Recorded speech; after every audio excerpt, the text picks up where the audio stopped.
Então eu acho que é possível colocar também a prova historiográfica dentro desse apanhado todo que a gente vai falar de geografia no elenco. Né? E aí vem a questão que é a diversidade interna da obra de geografia. É interessante porque, assim, eu poderia colocar os autores como o Plínio Velho, ou mesmo o Pompônio Mela, da tradição romana, latina, mas eu acho que é interessante dar uma fechadinha aqui, pegar só os helenos, e assim, pegando esses três temas, né, esses três livros, dá para perceber que é uma coisa bem ampla. Entre Ptolomeu, Estrabão e Pausanias, a forma da exposição, os objetivos são assim, bem diferentes, é perceptível nos próprios objetivos. E, bom, vamos trabalhar com Estrabão. Estrabão, aqui é básico, né? Aquelas coisas que a gente sempre faz de fazer uma resumada, uma bibliografia, para tentar contextualizar as coisas. E, em especial, tentei fazer isso de uma forma que fosse mais direcionada com o tema, para não ficar também uma coisa meio interna. O Estrabão, ele era nascido na cidade de Anásia. Anásia era a capital do Reino do Ponto, né? Do Império Mitridático. Então, e lá era o centro de cultura helênica, de modo que ele cresceu com uma cultura e com uma educação essencialmente helênica. A gente vai ver isso bem forte, inclusive aqui na apresentação, como isso vai aparecendo.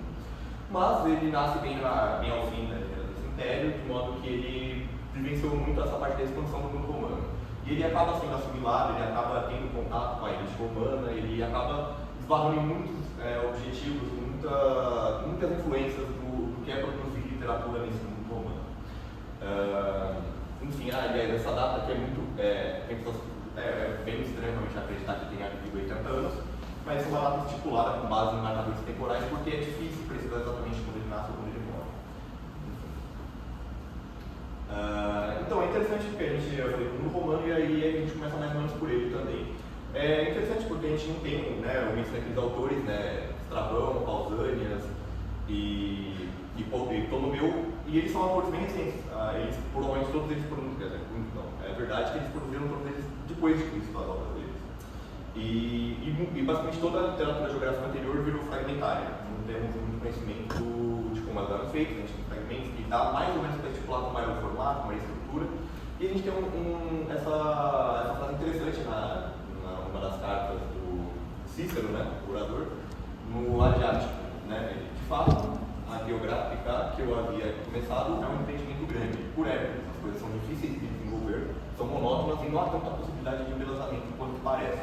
Então a gente acaba tendo essa impressão mesmo de que o texto de geografia seria uma coisa muito maçante, seria uma sequência de descrições de povos, de terrenos, de divisões regionais, de territórios.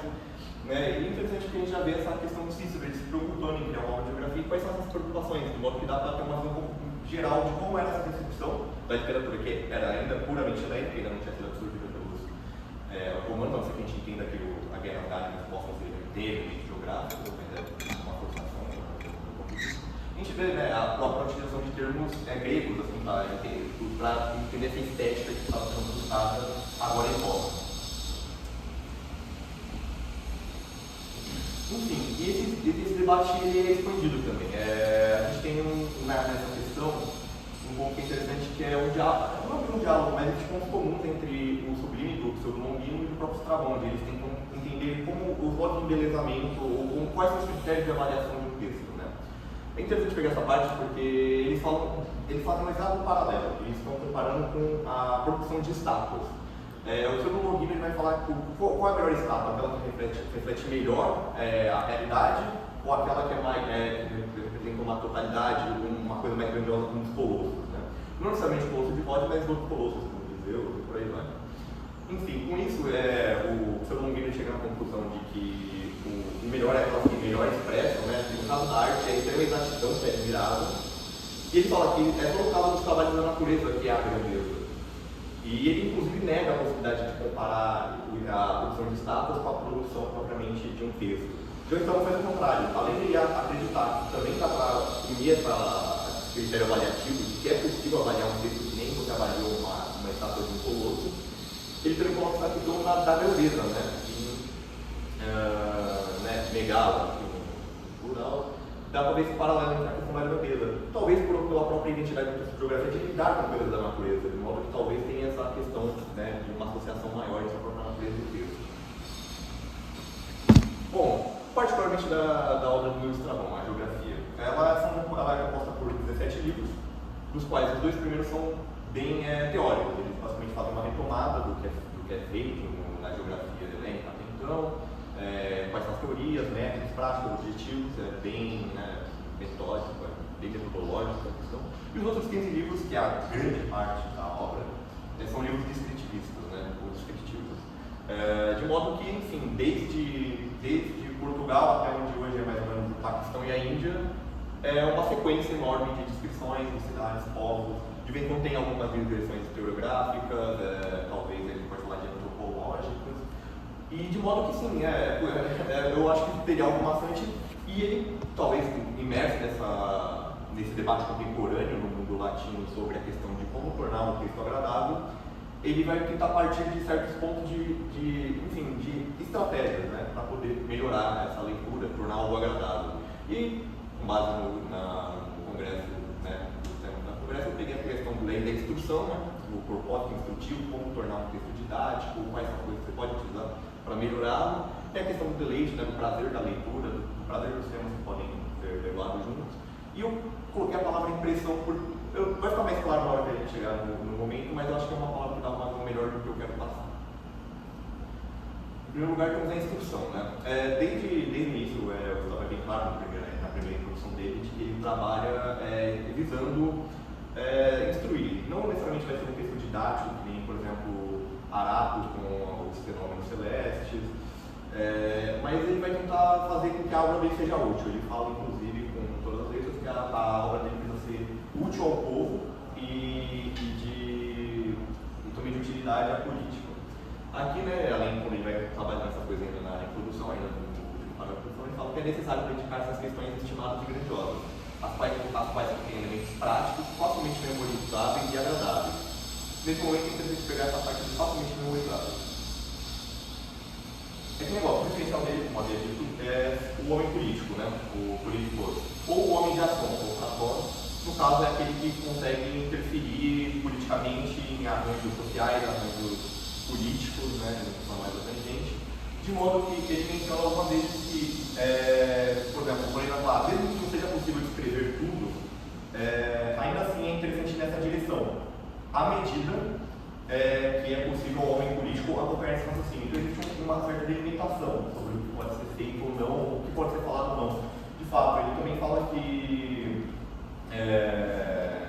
algo mais técnico vai explicar de forma sumária, porque o objetivo desse tratado é mais político. A gente tem essa baliza, essa delimitação do que é o oficial. Então, assim, a gente não está falando de um tratado científico em termos muito técnicos, e mesmo quando eles aparecem, eles sempre são apoiados com uma rodinha, assim dizer, para tentar tornar aquilo mais palatável, aquilo mais compreensível para esse homem político, que não é um homem que pode estar 100% concentrado em assuntos mais profundos, como ser um filósofo, com as palavras desse trabalho. Então a gente tem o que a gente poderia falar de estratégias didáticas, e aqui no caso eu peguei sobre a autonomia cartográfica de forma textual.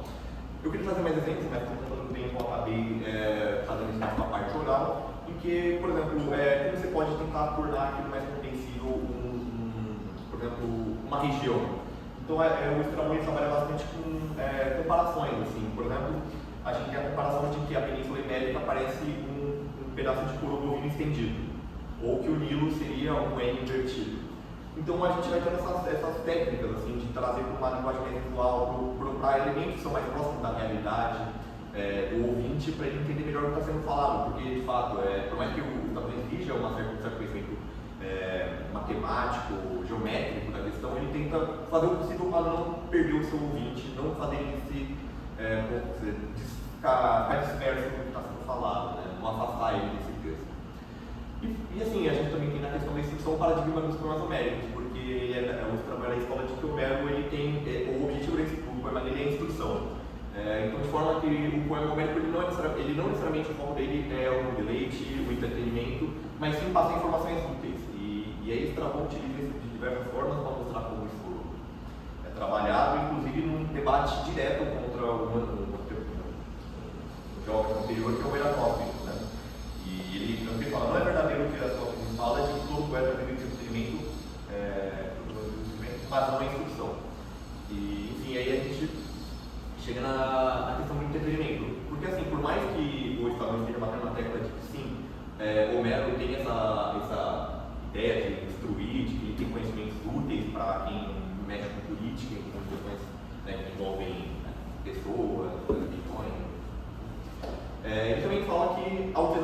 o Melo não é de toda inútil, mesmo se fosse considerado essa questão de talvez ele não fosse um homem de instrução, porque também os homens de ação buscam histórias míticas, em virtude do que é estimado e agradável, embora rigidamente. Então, assim, o argumento dele, além de favorecer esse Homero sábio, que passa informações úteis, ele também bate na tecla que aí eu acho que não tem ninguém nessa época que conteste, a questão do entretenimento, a questão de como os épicos homéricos podem trazer um certo deleite, um certo prazer na sua leitura.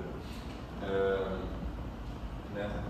Enfim, e de fato, assim, o que eu pude fazer, teve algumas que foram além, mas assim, se a gente pegar as citações homéricas que seriam para mais de 5 palavras, a gente tem no mínimo 673 citações em toda a obra.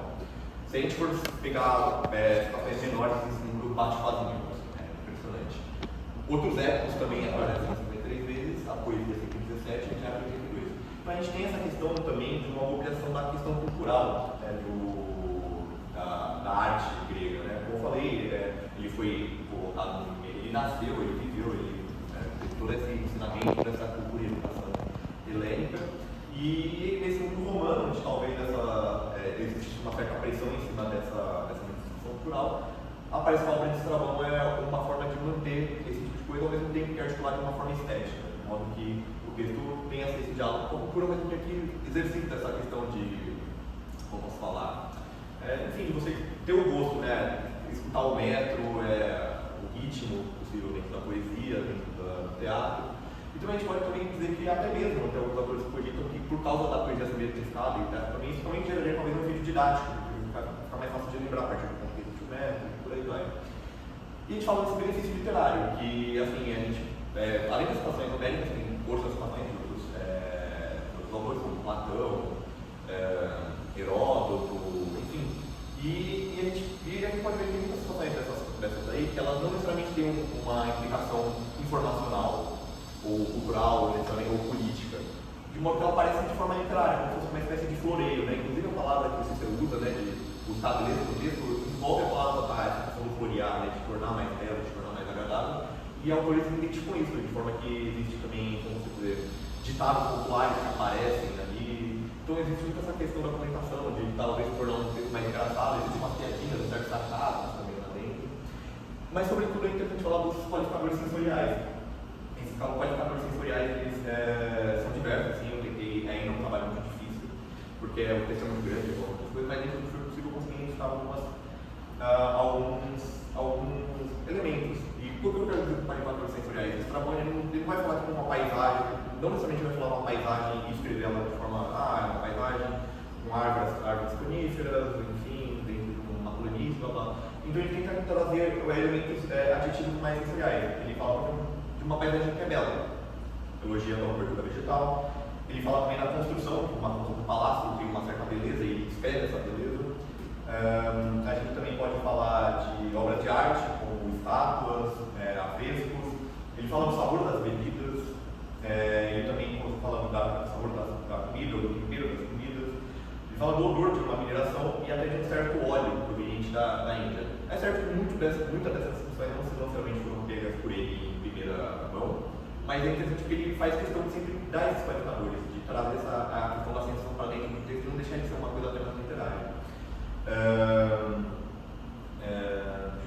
Enfim, só terminando aqui, perdão. E inclusive, o Estrabão, uma das primeiras citações que ele tem é do Ateneu de Nautilus, né, no Jantar dos Sofistas. E uma das coisas que é mais utilizada, na verdade, todas as citações que o Estrabão, todas as citações que o Ateneu faz do Estrabão são simplesmente esse tipo de coisa. Ele fala basicamente de um molho de peixe, que é produzido em Sextânia, e também fala da essência de um presunto muito saboroso da cidade de Pompado. Enfim, aí chegou na questão que eu falei da impressão, porque eu espero que isso fique um pouco mais claro. Isso trabalha com dizer que também o geografia tem uma certa utilidade para a política, de causar uma certa impressão. E que tipo de impressão é essa? Aparentemente, eu não sei se eu poderia falar talvez de uma resiliência, uma resignação, mas é essa questão de como você enfrenta as adversidades da vida, no geral. E como a gente está falando de um texto geográfico, uma das primeiras adversidades são aquelas que dizem respeito a eventos, catástrofes repentinas, né? Um vulcão que erupção, uma tsunami, um tornado, e ele fala, né, que está exemplo de coisas repentinas, né, ao serem postas dentro dos olhos cessarão a categoria. No caso, quando ele fala postas dentro dos olhos, é textualmente, de modo que você já está preparado para esse tipo de situação, mesmo que você ainda não tenha vivido ela. Que você tem que estar preparado para esse tipo de transformação. E, em sequência, nos parágrafos seguintes, ele fala também da questão da migração. Ele tem plena consciência, ainda mais naquela época, como os movimentos migratórios eram uma constante, não eram dados intermitentes ou raros, eram constantes até hoje. E ele trata também, né, que é interessante falar das populações, de como acontecem as migrações, com o intuito de nos equiparem também uma facilidade ainda maior. Essa impassibilidade que acompanha de ausência de surpresa, de perturbação e de temor. Bom, eu espero que com isso eu tenha mostrado como o texto de geografia ele pode ganhar esses aspectos literários, sobretudo usando questões estéticas, como elas podem ser utilizadas de modo a tornar o texto mais agradável, mas também mais compreensível na esfera intelectual, cognitiva, quer dizer, e também como ela pode causar esse tipo de impressão para além da própria obra, a gente preparar para outros eventos posteriores. E é com isso que eu finalizo o